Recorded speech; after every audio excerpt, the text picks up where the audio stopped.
বলেন আমার একটা জিহ্বা, এটার মধ্যে রব কত পাওয়ার দিয়েছে। এটা কালেমায়ে তয়্যিবা দিয়ে নড়ে আর শাহজিম নড়ে, এটাও নড়ে ওটাও নড়ে। সুবহানাল্লাহ বলেন। আমার জিহ্বা নড়া আমার রবের জিহ্বা নড়াকে লাজিম করে। কি বলছি বলেন? আমার জিহ্বা নড়া আমার রবের জিহ্বা নড়াকে লাজিম করে। আমি এখানে সুইচ দাবালে যেমন লাইটটা জ্বলাকে লাজিম করে, যদি বিদ্যুৎ থাকে কানেকশন ওকে থাকে, সুইচ দিলে যেমন লাইট জ্বলা লাজিম করে, আমার জিহ্বা নড়লে আর শাহজিমের মালিকের জিহ্বা নড়াকে লাজিম করে। আমার জিহ্বা নড়া আমার রবের জিহ্বা নড়াকে লাজিম করে। লাজিম করে মানে কি? অবশ্যম্ভাবী করে। আমার জিহ্বা নড়ে, এটা গিয়া সোজা রবের জিহ্বাকে নাড়ায়। আমার জিহ্বা নড়ে, আমার রবের জিহ্বাও নড়ে। সুবহানাল্লাহ বলেন না? ফাযকুরুনি আযকুরকুম, তুমি আমাকে ডাকবে যত আমিও তোমাকে ডাকবো তত। তুমি আমাকে ডাকবে যত আমিও তোমাকে ডাকবো তত। তুমি আমাকে ডাকবে যখন আমিও তোমাকে ডাকবো তখন। তুমি আমাকে ডাকবে তোমার জীবন ভর, আমি তোমাকে ডাকবো আমার জীবন ভর। তুমি আমাকে ডাকবা দুনিয়াতে, আমি তোমাকে ডাকবো তোমার দুনিয়াতে, তোমার কবরে, তোমার হাসরে, তোমার মিজানে, তোমার ফুলসরাতে, তোমার জান্নাতে। তুমি আমাকে ডাকবা যখন আমিও তোমাকে ডাকবো তখন। বাকি তুমি ডাকবা তোমার জীবন ভর, আমি ডাকবো আমার জীবন ভর। তুমি ডাকবা তোমার যোগ্যতা দিয়ে, আমি ডাকবো তোমাকে আমার যোগ্যতা দিয়ে। ফাযকুরুনি আযকুরকুম, তুমি আমাকে ডাকবা আমিও তোমাকে ডাকবো। কথা দিলাম তুমি আমাকে ডাকবা আমিও তোমাকে ডাকবো। রব্বা আপনি কেমনে ডাকবেন? রব্বুল আলামিন আপনি কেমনে ডাকবেন? আমি ডাকবো আমার যোগ্যতা দিয়ে, তুমি ডাকবা তোমার যোগ্যতা দিয়ে। তুমি ডাকবা আমার তাসবিহাত দিয়ে, আমি তোমাকে ঢেকে দিব আমার রহমত দিয়ে। ফাযকুরুনি বিতাআতি আযকুরকুম বিরহমাতি, তুমি আমাকে ডাকবা আমার ইবাদত দিয়ে, আমি তোমাকে ঢেকে দিব আমার রহমত দিয়ে। এজন্য তোমার জিহ্বা নড়বে যত আমিও রহমত দিব তত, জিকির করব যত বরকত দিব তত। এজন্য আল্লাহর নবী বলেন, কোন মানুষ যদি 5 ওয়াক্ত নামাজের পরে 33 বার পড়ে সুবহানাল্লাহ, 33 বার পড়ে আলহামদুলিল্লাহ, 34 বার পড়ে আল্লাহু আকবার, রাসূল বলেন এভাবে হবে 100 বার। 5 নামাজে 500 বার, ঘুমাবার সময় 100 বার, এভাবে হবে 600 বার। রাসূল বলেন তুমি পড়বা 600 বার, মিজানে তুলে দিবে ফেরেশতা 6000 বার। আল্লাহর নবী বলেন কোন মানুষ যদি মাগরিবের নামাজের পরে আর ফজরের নামাজের পরে সূরা ইখলাস পড়ে 3 বার, সূরা ফালাক পড়ে 3 বার, সূরা নাস পড়ে 3 বার, 3টা সূরা পড়ে 9 বার, 3 তিরিকা 9 বার, ফজরের পরে পড়ে 9 বার, মাগরিব পরে পড়ে 9 বার। রাসূল বলেন তাকফিকা মিন কুল্লি শাই, আমি নবী কথা দিলাম এই 3টা সূরা তোমার জীবনে, তোমার দুনিয়া, তোমার কবর, তোমার হাসর, তোমার মিজান, তোমার ফুলসরাত, তোমার জান্নাতে যখন যা লাগবে সব দিবে। যেই নামাজি পাঠ করিবে 3 বার 3 বার 3 কুল, সকাল সন্ধ্যায় পাঠ করিলে যথেষ্ট হবে 2 কুল। এরপরে রাসূল বলেন কোন মানুষ যদি ফজরের পরে আর মাগরিবের পরে সাইয়্যিদুল ইস্তিগফার পড়ে, এই মানুষটা এই রাতে মরবে না, এই মানুষটা এই দিনে মরবে না, ইল্লা তবে যদি মরে নিশ্চিত সে জান্নাতি। পড়বো তো ইনশাআল্লাহ। আল্লাহুম্মা আনতা রাব্বি লা ইলাহা ইল্লা আনত খালাকতানি ওয়া আনা আবদুক ওয়া আনা আলা আহদিকা ওয়া ওয়া'দিকা মাস্তাতা'তু আউযু বিকা মিন শাররি মা সানা'তু আবু'ু লাকা বিনি'মাতিকা আলাইয়া ওয়া আবু'ু বিযামবি ফাগফির লি ফাইন্নাহু লা ইয়াগফিরুয যুনুবা ইল্লা আনত। আল্লাহর নবী বলেন কোন মানুষ যদি প্রতিদিন 100 বার পড়ে সুবহানাল্লাহি ওয়া বিহামদিহি, সুবহানাল্লাহি ওয়া বিহামদিহি, রাসূল বলেন আল্লাহ তাআলা তোমার গুনাহগুলোকে মুছে দিবে যদিও সমুদ্রের ফেনা বরাবর হয়। একজন সাহাবী রাসূলকে বললেন ইয়া রাসূলুল্লাহ আমি বড় অভাবী, আমার অভাব তো দূর হয় না। রাসূল বললেন একটা তাসবিহ তোমাকে দিয়ে দেই, একটা তাবিজ তোমাকে দিয়ে দেই, এটা পড়বা। সুবহানাল্লাহ। রাসূল তাবিজ দিতেন কলিজায় ঢুকিয়ে, আমরা তাবিজ দেই গলায় ঝুলিয়ে। সাহাবী বললেন ইয়া রাসূলুল্লাহ আমাকে একটা তাবিজ দেন যেন আমার অভাব দূর হয়। এখানে অভাবী মানুষ আছে না নাই? আল্লাহর নবী বলেন তোমাকে একটা তাবিজ দিবে, এটা বেশি বেশি পড়বা, অভাব দূর হবে। রাসূল বলেন সুবহানাল্লাহি ওয়া বিহামদিহি, বেশি বেশি পড়বা, যা অভাব দূর হবে। এই সাহাবী পড়তে থাকলেন। এক বছর পরে এই সাহাবী এসে বললেন, ইয়া রাসূলুল্লাহ, আমার যাকাত ফরজ হয়ে গেছে, এই নেন আমার যাকাতের মাল। সুবহানাল্লাহি ওয়া বিহামদিহি, সুবহানাল্লাহি ওয়া বিহামদিহি। আরেক হাদিসে আল্লাহর নবী বলেন, দুটো কালেমা এমন আছে, জিহ্বায় বড় সহজ, মিজানে বড় ভারী, আল্লাহর কাছে বড় প্রিয়। সুবহানাল্লাহি ওয়া বিহামদিহি, সুবহানাল্লাহিল আযীম। এবার আমি বললাম, রব্বুল আলামিন, কেউ যদি মানুষ হয় আপনি তখন তাকে কি দিবেন? রব্বুল আলামিন বলেন, কথা দিলাম, লিয়াজজিয়াহুমুল্লাহু আহসানা মা আমিলু, তোমাদের জীবনের সমস্ত আমলগুলো গুণে গুণে আমি যা দিয়ে দিব, গুণে গুণে পুরস্কার দিয়ে দিব। আমি বললাম, আল্লাহ গুণে দিলে কত দিবেন? যেমন ধরো একবার সুবহানাল্লাহ, উহুদের চেয়ে ভারী নেকি দিয়ে দিব। এভাবে গনে গনে দিয়ে দিব, গনে গনে দিয়ে দিব। তোমার নিঃশ্বাস গনে গনে আমি যা দিব। সুবহানাল্লাহ বলেন। আপনি বলবেন, নিঃশ্বাস গণবেন কিভাবে? আমি তো আমার জীবনের মিনিট গুনতে পারি। একদিন সমান সমান 24 ঘন্টা, 24 ঘন্টা সমান সমান 1440 মিনিট, 1440 পূরণ 60 সমান সমান 86,400 সেকেন্ড। একদিনে যদি হয় 86,400 সেকেন্ড, 30 দিনে কত সেকেন্ড, 12 মাসে কত সেকেন্ড? সুবহানাল্লাহ বলে না। এবার 1 বছরে যদি এত সেকেন্ড হয়, তাহলে 70 বছরে কত সেকেন্ড? আল্লাহ। তো রব্বুল আলামিন বলেন, লিয়াজজিয়াহুমুল্লাহু আহসানা মা আমিলু, তোমার জীবনের সুন্দর সুন্দর আমলগুলো আমি গনে গনে যা দিব। আমি বললাম, রব্বুল আলামিন, গনে গনে দিলে তো এক সময় শেষ হয়ে যাবে, গনে গনে দিলে তো এক সময় শেষ হয়ে যাবে। 1 সেকেন্ড সমান সমান 1 কোটি বছরের জান্নাত। লেকিন জান্নাত তো শেষ হবে না, আমার আমল তো শেষ হবে। 1 সেকেন্ড সমান সমান 10 কোটি বছরের জান্নাত, আমল তো শেষ হবে, জান্নাত তো শেষ হবে না। রব্বুল আলামিন বলেন, তোমাকে গনে গনে দিয়ে শেষ করে ওয়াজিদাহুম মিন ফাদলিহি, এরপরে আমার গোডাউন থেকে শুধু বাড়াবো, শুধু বাড়াবো, শুধু বাড়াবো, শুধু বাড়াবো, শুধু বাড়াবো, শুধু বাড়াবো, শুধু বাড়াবো, শুধু বাড়াবো। সুবহানাল্লাহ। তুবু ইলাল্লাহি তাওবাতান নাসুহা, আজকে থেকে ঈমান বানান, লা ইলাহা ইল্লাল্লাহ। عن أبي درداء رضي الله تعالى عنه أنه قال قال رسول الله صلى الله عليه وسلم من قال لا إله إلا الله 100 مرة لم يبعثه الله يوم القيامة إلا ووجهه كالقمر في ليلة البدر أو كما قال عليه الصلاة والسلام।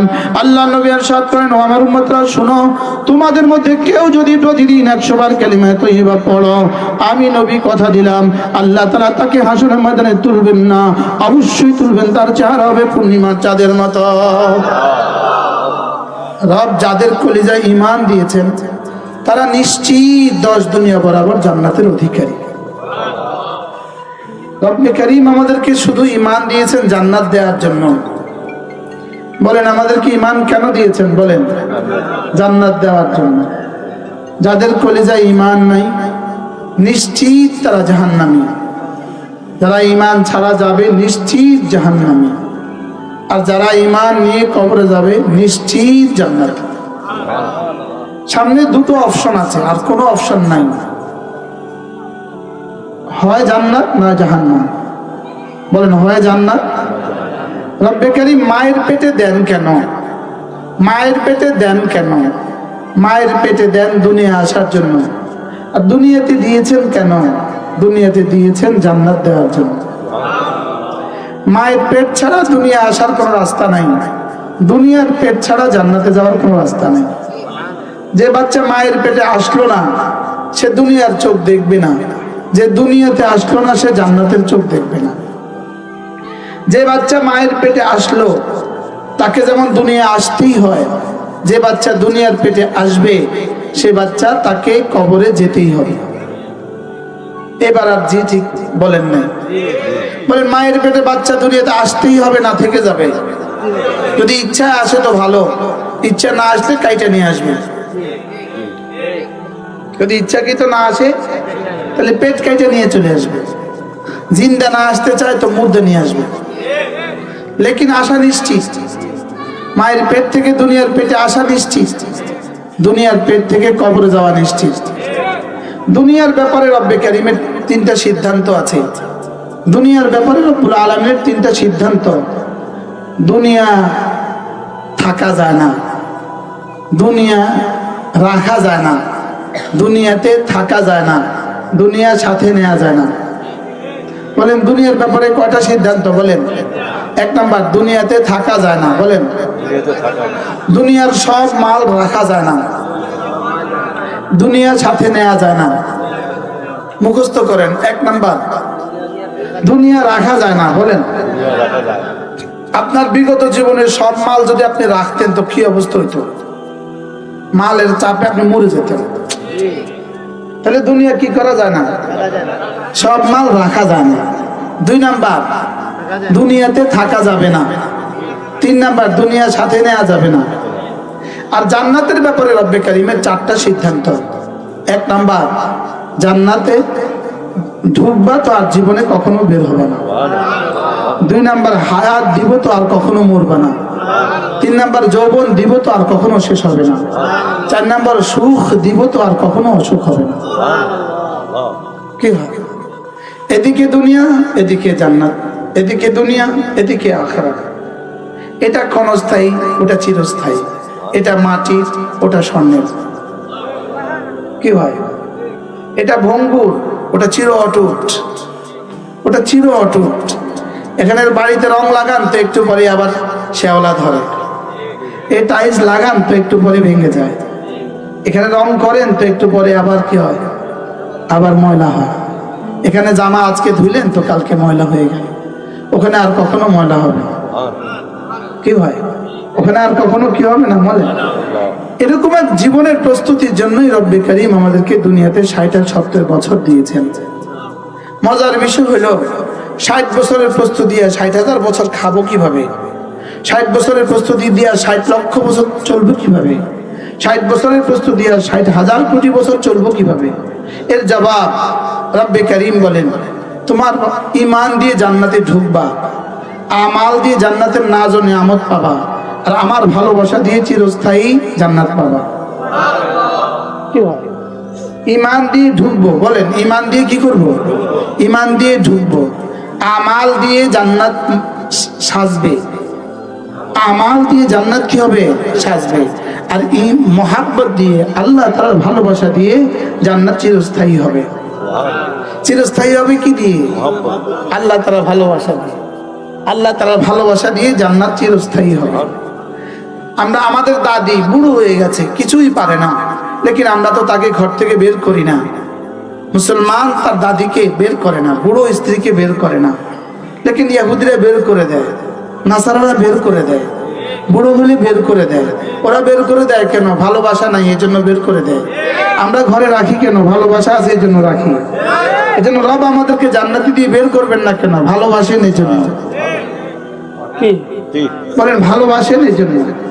এই জন্য আল্লাহ তাআলার ভালোবাসা হইল ঈমানের বীজ। ঈমানের কি আছে? বলে যেমন পেঁয়াজের দানা আছে, পেঁয়াজের দানা, পেঁয়াজের দানা থেকে পেঁয়াজ হয়, আলুর বীজ থেকে আলু হয়, আলুর বীজ থেকে কি হয় বলেন? আলু হয়। তো ঈমানের একটা বীজ আছে। ঈমানের বীজ হলো আল্লাহ তাআলার ভালোবাসা। ঈমানের বীজ কি বলেন? আল্লাহ তাআলার ভালোবাসা। আল্লাহ তাআলার ভালোবাসা যার হৃদয়ে যে পরিমাণ, তার ঈমান এই পরিমাণ সতেজ। যার ঈমান যে পরিমাণ সতেজ, তার ইসলাম এই পরিমাণ সতেজ। যার ইসলাম যে পরিমাণ সতেজ, তার নামাজ, রোজা, হজ, যাকাত এই পরিমাণ সতেজ। এই পরিমাণ কি বলেন? সতেজ। শিকড় যদি সতেজ হয় তো গাছে কি হয়? গাছে শাখা প্রশাখা গজায়। আর শাখা প্রশাখা যত গজায় ফল তত সুন্দর হয়। ফল তত কি হয় বলেন? লেবু গাছের ডালপালা নাই তো লেবু ধরবে না, পেয়ারা গাছের ডালপালা নাই তো পেয়ারা ধরবে না। তো ডালপালা হয় কি দিয়া? গাছ দিয়া। গাছ হয় কি দিয়া? ঈমান দিয়া। আর ঈমান হয় কি দিয়া? বীজ দিয়া। সুবহানাল্লাহ বলেন। ঈমান হয় কি দিয়া বলেন? এই জন্য ঈমানের একটা বীজ আছে। ঈমানের বীজ হলো আল্লাহ তাআলার ভালোবাসা। বলেন। এবার প্রশ্ন, আল্লাহ তাআলার ভালোবাসা আসবে কি দিয়া? আল্লাহ তাআলার ভালোবাসা আসবে প্রথমত দুই জিনিস দিয়া। আল্লাহ তাআলা আমাকে কি কি দিয়েছেন, এটা ভাবার দ্বারা আল্লাহ তাআলার ভালোবাসা আসে। বলেন কি? বলেন আল্লাহ আমাকে কি কি দিয়েছেন? বলেন সবাই বলেন, জোয়ানরা বলো। আল্লাহ আমাকে কি কি দিয়েছেন বলেন। এটা ভাবনার দ্বারা, এটা চিন্তার দ্বারা কলিজায় আল্লাহ তাআলা ভালোবাসা আসে। বলো তো আল্লাহ তাআলা আমাকে চোখ দিয়েছেন, আল্লাহ তাআলা আমাকে জিহ্বা দিয়েছেন, আল্লাহ তাআলা আমাকে দুই ঠোঁট দিয়েছেন, কি কি দিয়েছেন বলো, কি কি দিয়েছেন? উত্তর হবে কি না দিয়েছেন। হ্যাঁ, কি কি দিয়েছেন, উত্তর কি দিবেন বলেন, কি কি না দিয়েছেন। তো যিনি কিছু দেয় তাকে ভালোবাসতে হয়। বলেন কি বলছি বলেন, যিনি কিছু দেয় তাকে কি করতে হয়? এক বাচ্চা মাকে এত ভালোবাসে কেন? ও দেখে মা আমাকে দুধ দেয়, সুবহানাল্লাহ বলেন। বাচ্চা মাকে, মা দুধ দেওয়ার সিস্টেম। এই জন্য পৃথিবীতে যে মারা দুধ দেয় না, এই মাদেরকে বাচ্চারা ভালোবাসে না। এবার এই মাদেরকে বাচ্চারা চিনে না। যারা অফিসে আদালতে জিন্দগি কাটায়, বাচ্চাদেরকে দুধ দেয় না, তো এরা মার কোলে লাফিয়ে পড়ে না। কেন? দুধ দেয় না। কি দেয় না বলে? দুধ দেয় না। এজন্য কাকে ভালোবাসতে হয়? তাকে ভালোবাসতে হয় যিনি আমাকে দিয়েছেন। তো আমার রব আমাকে কি কি দিয়েছেন? এরা বলে না, জওয়ানরা বলে না। তোমাদেরকে দেয় নাই কিছু? হ্যাঁ, দিয়েছে না দিয়েছে না বলেন। তোমার হাত চলে কেন? রব দিয়েছেন বলে। তোমার পা চলে কেন? রব দিয়েছেন বলে। তোমার চোখ দেখে কেন? রব দিয়েছেন বলে। আলাম নাজআল লাহু আইনাইন। এজন্য রব বলেন, আমি কি তোকে দুটো চোখ আমি দেই নাই? আলাম নাজআল লাহু আইনাইন ওয়া লিসানান ওয়া শাফাতাইন। তোকে কি দুটো ঠোঁট আমি দেই নাই? আচ্ছা, আর কি বলতো? তোকে দুটো ঠোঁট কি আমি দেই নাই? হ্যাঁ, আমি কি তোকে একটা জিহ্বা আমি দেই নাই? ওয়া লিসানা, আমি কি তোকে একটা জিহ্বা আমি দেই নাই? সুবহানাল্লাহ। হাজারো বাচ্চা আছে যে কথা বলতে পারে না, লেকিন আমি তোকে কথা বলার যোগ্যতা দিয়েছি। হাজারো মানুষ আছে বুঝে না, আমি তোকে বোঝার যোগ্যতা আমি দিয়েছি। ভিডিওটি ভালো লাগলে ভিডিওটিতে একটি লাইক দিয়ে আমার চ্যানেলটিকে সাবস্ক্রাইব করে সকলে আমার পাশে থাকবেন। প্রতিনিয়ত নতুন নতুন ইসলামিক ওয়াজের ভিডিও এই চ্যানেলে আপলোড দেওয়া হয়। দেখা হবে নতুন কোনো ভিডিওতে। সকলে ভালো থাকবেন, সুস্থ থাকবেন। আসসালামু আলাইকুম, আল্লাহ হাফেজ।